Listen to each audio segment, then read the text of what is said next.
Hello everyone, thanks for coming. My name is Jack He. Let me introduce myself. I'm Technical Director of MiHoYo Technology.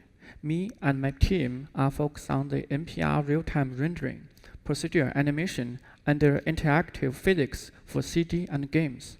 And currently, part of our work is on achieving anime-style rendering for real-time CG on Unity.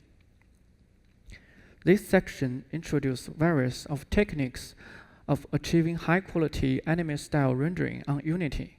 These techniques also covers most platforms, ranging from mobile to high-end PCs. Now let's make a short brief on the main topic. First, I want to talk about several rendering features using Honkai 3 for mobile. And then I want to talk about some techniques used in anime-style rendering, such as illustration-style character shading, special material shading, special effects, and post-processing for CG rendering. And the last part is about some miscellaneous stuff and future works. First, let's see some advanced rendering features using the scene level of Honkai 3.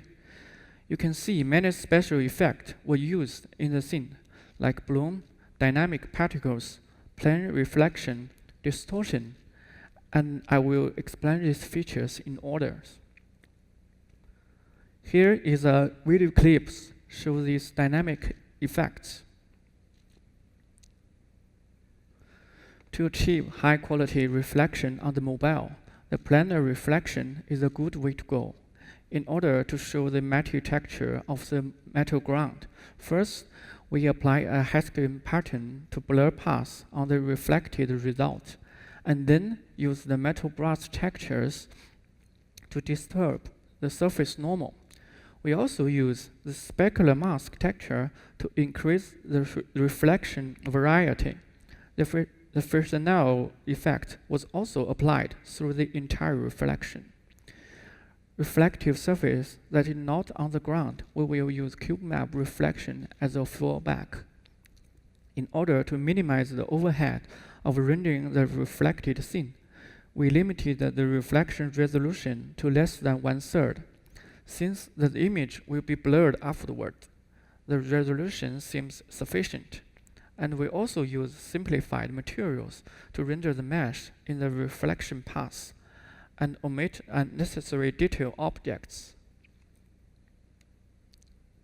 Next, let's see another special effect, full screen distortion. The distortion effect is used quite frequently in our scene, such as the blade trails, time breaks, waterfalls, and other scene effects. We use 3 channels for the distortion rendering, 2 for depth for UV distortion offset, and 1 for depth intensity mask. The depth intensity mask was used to do the occlusion clipping and distance-based intensity. Rendering an actual path of the distorted scene is quite expensive, so we applied distortion effect as post-processing in the final pass. It's much faster than doing the individual pass. This method may also cause the front object blending into the distortion material, but this trade-off is worthy considering the performance limitation on the mobile platform.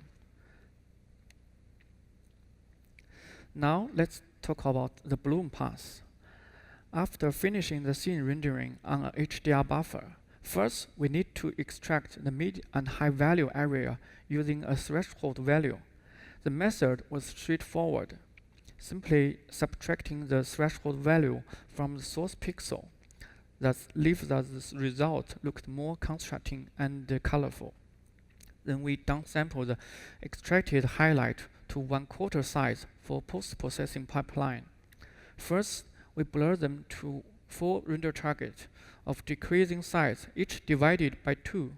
And then we combine this render target to get a nice transition of the bloom effect.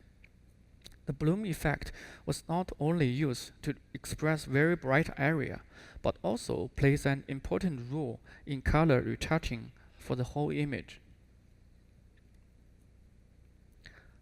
After we have done with the reflection, distortion, and bloom, we can now combine this effect and apply filmic tone mapping with exposure and contrast control to resolve the HDR image into the LDR frame buffer. All these synthesis operations are completed in one pass to ensure better performance on mobile. Next, let's introduce our weather and cloud system. We want a cloud system that gives user the sense of depth, various of shapes, and dynamic time of day lighting changes.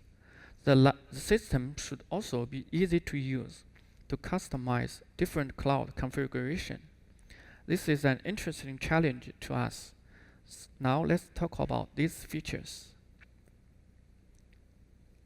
First, let's look at cloud shading. We want to achieve 24 hours of various cloud lighting. Directly storing the color map would be use too much textures. So we use multi-layer shading to achieve this. We will use 4 layers to shade the cloud. The basic lighting layer, shadow layer 1, and shadow layer 2, and the rim light layer. Through assigning different color to each layer, we can get different time of day color schemes. We also have 8 types of cloud template, so we can construct all the cloud landscapes. Now this is the cloud editor. To construct the cloud landscape, we use several particle emitters very far away, which emit cloud to the screen. We use different cloud sprites templates and emit patterns to get different cloud landscapes, such as cloud sea, cloud mountain, and lightning storm. These presets were saved in the weather configuration. We also use keyframe definition of the background and the cloud colors. These colors will interpolate between these keyframes as the time changes. Now this is the landscape with the time of day color changes. And this is the cloud mountain landscape.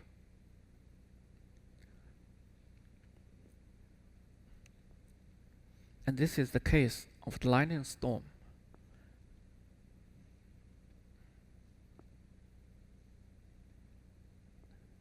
Now let's see our weather system used in the scene level. We change the scene weather and atmosphere mainly through the global fog, skybox color, and directional light settings. The scene fog has many parameters to tweak. We give fog different colors, intensity value from the near to far to create various atmosphere. The skybox has control over background colors, cloud colors, and shadow colors. Together with this option, we can create weather like sunny day, rain and fog, cloudy afternoon, and nighttime. The character shading can be also influenced by the environment. The dominant shading color is determined by the directional light, and the local shading changes, like entering the shadow zone, is defined by the lighting volume, which was manually placed in a scene level from the level editor. Now let's see the case where we use depth of field. We have this effect mainly in the main menu and the intercommunication sections. Since this scenario do not need depth of field transitions, we use a special method to further enhance the performance on mobile. Instead of using depth buffer, the background layer is directly drawn using a separate camera. After applying the blur path, the final image was created by combining the background and foreground content together. For best visual result, we use the Haskell blur pattern to get better bokeh shape. We also have bokeh intensity tweaks to make it look more clearly. We use the luminance as the boosting factor, and 2 is a suitable value. In order to keep performance stable, we have a dynamic resolution based on the blur size. And the larger blur size, the lower resolution is needed. We use the transition curve to define the relationship between them. This video shows the result of tweaking blur size and bokeh intensity.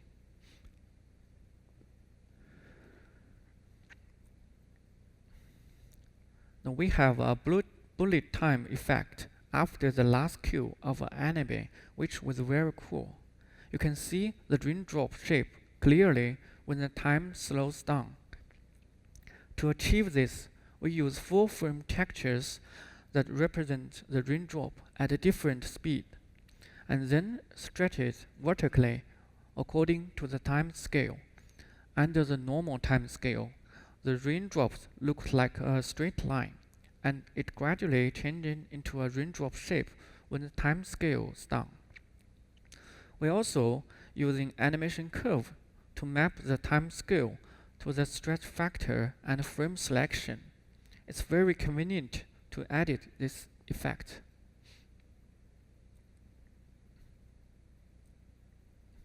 Okay, what we talked about just now is about rendering features using Honkai 3 for mobile. Now I want to talk about some rendering method used for anime-style real-time CG or next-gen games. In the last 2 years, we made 2 short music videos, one after another, showing our new rendering styles. We post them at Bilibili, a video sharing site which was similar to the Nico Nico in Japan. Within 3 days, it climbed up to #1 position on the total ranking list. Now it has reached over 3 million hits total so far. Now let's talk about some of these techniques used in the video for real-time CG rendering. Our goal is to achieve fully dynamic shaded character. All the materials are properly react to the light source, including the main light and the environment area lights. The main feature of the character shading are multi-channel ramping color for skin and clothes, and special materials like eyes, hairs, and other anisotropic material, and so on. The lighting system uses both main light and image-based lighting, and we also have PCSS soft shadows and high-quality outlines. First, let's introduce our multi-ramp shading method. We want to achieve illustration style shading which has rich variation in shadows and colors comparing to cel shading. So we use a 2D ramp texture to represent these subtle changes. The RGB channel were corresponding to different diffuse shading range with different colors. Regular diffuse shading was only changing light brightness according to N.L. But for anime style shading, we don't tune the color saturation and the hue in a proper way. The shadow area would look dirty and boring. And now we have 3 layers to control these subtle color changes. From another perspective, this method also shows the subsurface scattering effect. These 4 pictures show step-by-step result of composing of each layer. We can see that after composing each layer one by one, the shading result of color became gradually rich and layered. This toolkit shows different shading effect using soft or hard ramp. You can try different ramp hardness to get various shading style. Furthermore, we can use the ramp shading mask texture to select the ramp hardness per pixel to achieve illustration style rendering. This mask texture could be painted by artists according to their preference. We write a 3D painting tools in Unity. It's very easy to use.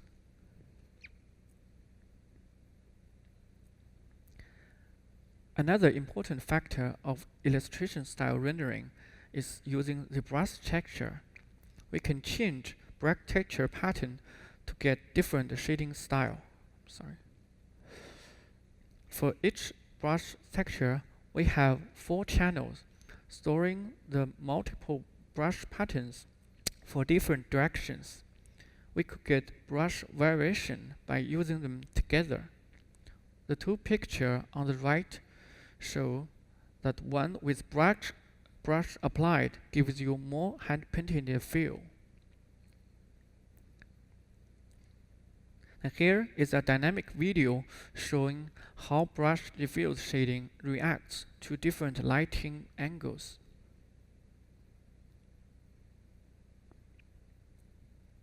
Next, let's see how high-quality rim light was achieved.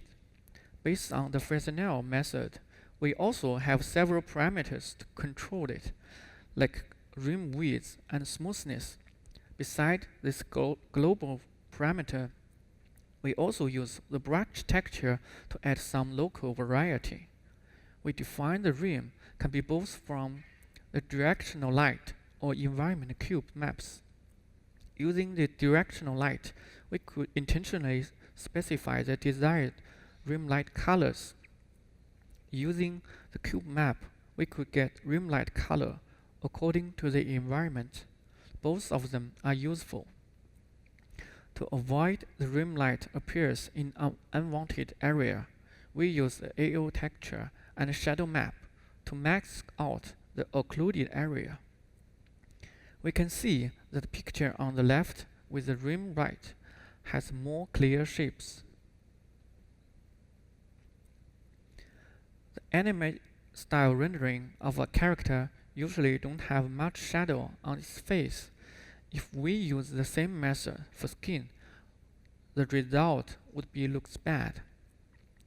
To avoid this situation, we use a single vertex color channel to spread the facial diffuse shading. Then we get a picture on the left, which looks much better. Next, we will talk about the high-quality soft shadows for character shading. If we directly use the Unity built-in CMSM shadows, the quality cannot be pleased when looked closer at the character. So we give a character separate shadow paths to keep the quality high. To ensure the constant shadow quality independent of view distance, we implemented view-based shadow maps. According to the intersection part of the character bounding box and the view frustum, we can get minimum light view frustum to maximize the shadow map usage. We also use the variance shadow maps to reduce the projective aliasing. To get the natural shadow transition using PCSS is the best way to go. Also, we want the transparent material also has a natural shadow projected, so an extra channel is needed to store the shadow intensity according to the material transparency. We can see the lower picture that the skirt would project transparent shadows.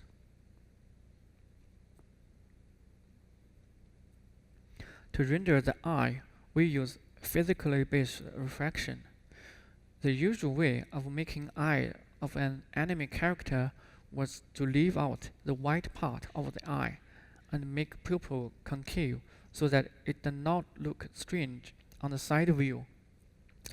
But if we look closer at the method seems unconvincing. By using refraction effect, we still make the eye model as the sphere surface according to the view angle and the refraction index. To calculate the texture offset and apply the pupil texture, we can see that without refraction, the eye looks weird. In addition, to make the eye look more expressive, we also add caustic effects. For its stylized rendering, physically correct calculation is not necessary. We use the predefined shape to describe these caustics. and use inverse diffuse calculation to fix the light changes. Together with Fresnel tweaking caustic intensity, finally we get desired result. We can see that the eye in the right picture was quite dull compared to the left one. Now here is a video of showing the eye refraction and anisotropic higher highlights effects. Next, we want to introduce our hair in learning. Hair is a very important part for the anime character. Our goal is that all highlights and shadows can change dynamically according to the light source. And we also have what you see is what you get color adjustment abilities. This base diffuse shading of hair we use is the multi-layer ramp shading, the same method used in the skin shading. And the specular highlight, we use 2 layers of shading. The high and the low frequency highlight combined together, we can get a nice result. We also use the roughness and AO texture to further refine the hair rendering. Comparing to regular shading using normal, anisotropic light use the tangent as a calculation basis. Thus, we can get the hair highlight shape perpendicular to the strand directions. If the UV layout of hair strand is hard to make it go vertically on the mesh, we can also use the flow maps to set the highlight shapes and moving directions. We use the jitter map to distortion the specular reflection to simulate anime style highlight. By adjusting the UV scale of the jitter map, we could also control the thickness of the highlight strip. Now these 4 pictures decompose each lighting factor to show how the individual lighting element influence the hair shading. And one of the right bottom is the final image. We can see that combined with low and high frequency highlight together, the hair looks more expressive. Next, let's see another implementation of achieving cell shading hair highlight. The goal is to make it dynamically.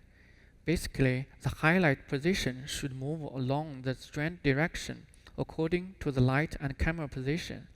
The shape also should vary through the hair. Anime style highlight has its own unique pattern, which was hard to achieve by traditional shading methods.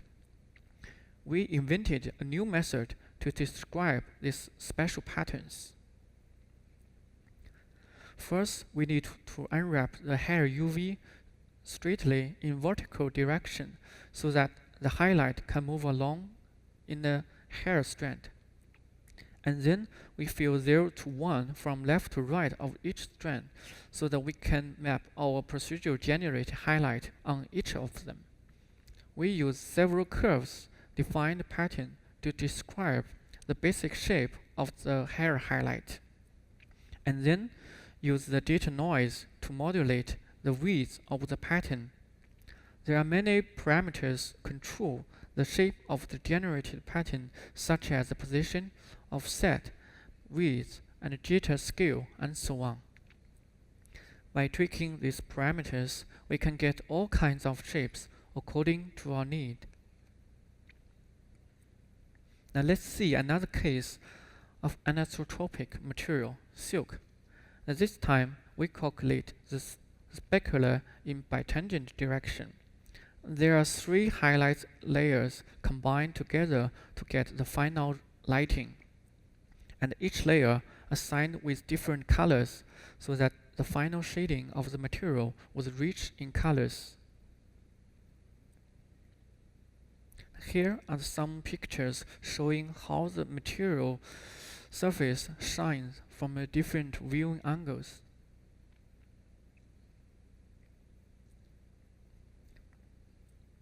There are other materials like crystal and transparent silk that need refraction and blur effects.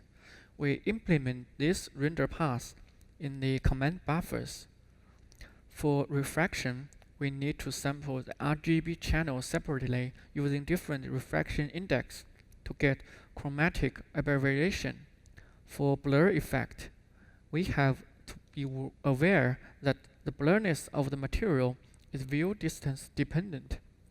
So we have to first draw several render targets, which resolution size was divided by 2 while the blur kernel size was increasing, and select the proper blurriness based on the camera distance and FOV to apply the final shading. Considering the performance, we does not need to do a full screen blur operation. We can use the mesh itself as a render proxy. Only blurs area which the mesh will cover. Next, let's talk about the outline method. We use the regular backspace method for character and dynamic objects, and use vertex color for outline width control. The outline itself requires continuous vertex normal to extrude without cracks. So we store the second smallest normal in an unused vertex tangent slot. In addition, we use the vertex color to control the line width. For example, to make the hair tips look sharper, we gradually paint out the vertex color to make the line width transition to 0. We also have perspective corrected outline width according to the distance based between camera and objects, and using the per material settings of line colors. All of these features were necessary for high quality outlines. Next, I'll talk about the improved outline method beyond the mobile implementation. As we know, the backface outline method had its own drawbacks. It cannot work on crease edges. These edges were quite common on hard surface mesh. To fix this problem, we add a preprocessing path to extract these edges and save them into an additional mesh assets and draw them using geometry shader. We use the same tricking method mentioned before on these creasing edges, so that they look the same as the backface outline. After using this method, we can see that the picture on the right could capture more detail compared to the left one. Another approach is to generate outline in the image space. Through detecting discontinuity in normal and depth, we can get outline that covers most cases, and the performance is constant regardless the scene complexity. We also add the HVS color tweaks to make the outline fits better into the scene. The disadvantage side is that it's hard to change the line width. If we want to achieve view-dependent line width, we can only tweaking it within the range of several pixels. It's suitable for scene outline rendering. For objects close to the camera, we'd better use the previous method. Now let's see some other topic on the visual effect. This special effect also plays an important role in achieving high quality rendering. Now this is a video clip showing the use of the volume light.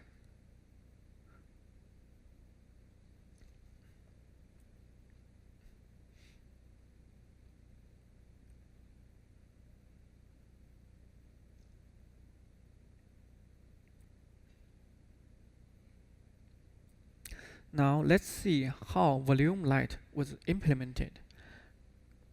We have procedural light volume control defined by the curves.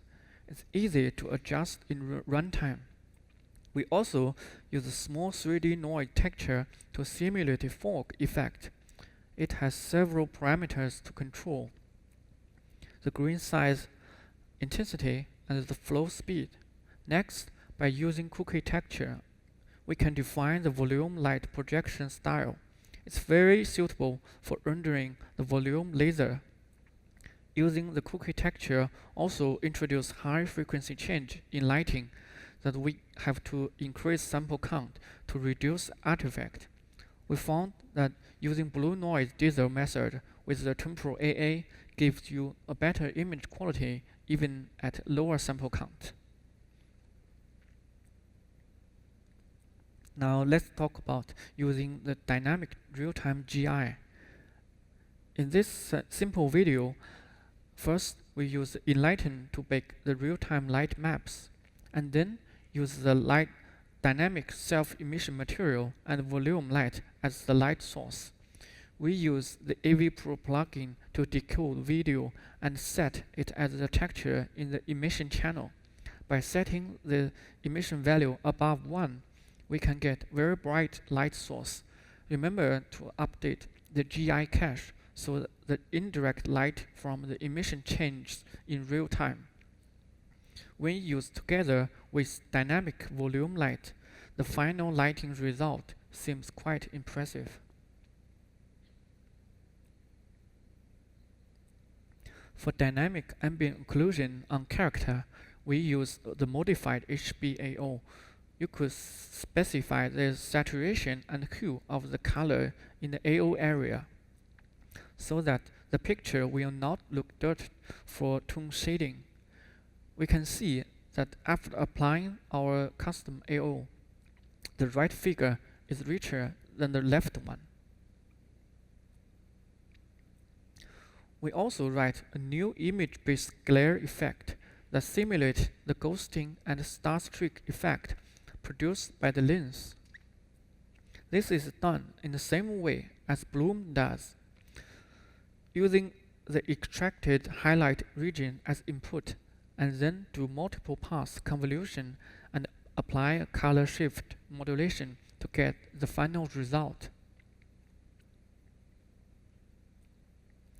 This is a screenshot and a close-up of our several stages. As you can see, after applying these techniques we mentioned earlier, the overall feelings is closer to the quality of the offline rendering. Here is a set of screenshots from our music video.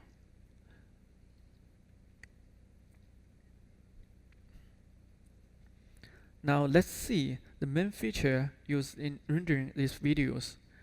From the illustration, we can see the stylized PBR material, anime style ambient occlusion, image space outline, and screen space reflection, tessellation, and so on. These features plays an important role of delivering high-quality anime style scene rendering. Most of the material in the scene are based on PBR. We have made some stylistic adaptation to the PBR texture set, such as the adjustment on harmonizing the colors and exaggerate or remove details, combined with the usage of the image space outline on edges. The overall appearance can be more close to the anime style.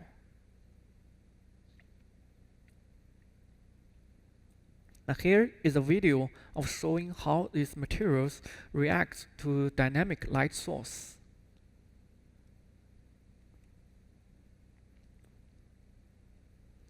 And this is another video of the dynamic lighting showcase.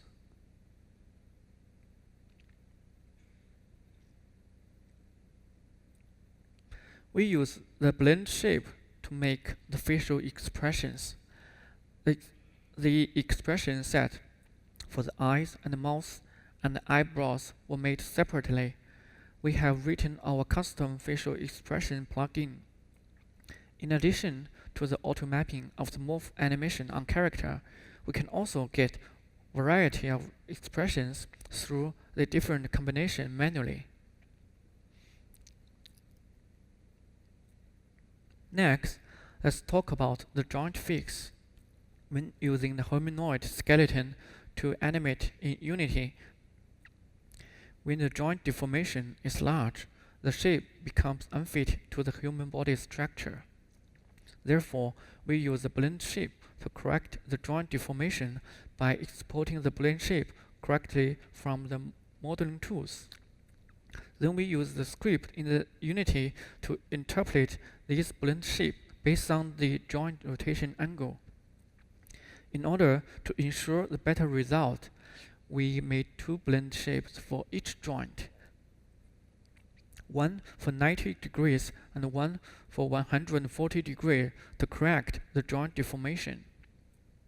In addition, we also can use additional bones to make the joint correction, which was simpler to implement. But the expression of structural details is not as good as use the blend shapes.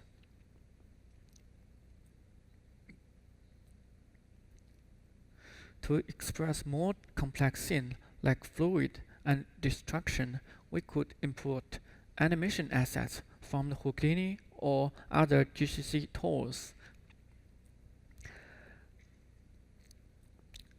The Houdini has a good support of exporting vertex animation through the EXR format. It's very fast running on GPU comparing to Alembic running on CPU for real-time applications. At last, I want to mention some directions we will continue to improve and work on. First is the fully customizable stylized shading for all materials. Currently, we have stylized shading using brush in character skin and clothes shaders. We want to expand it to the whole scene for representing the uniform and unique anime style.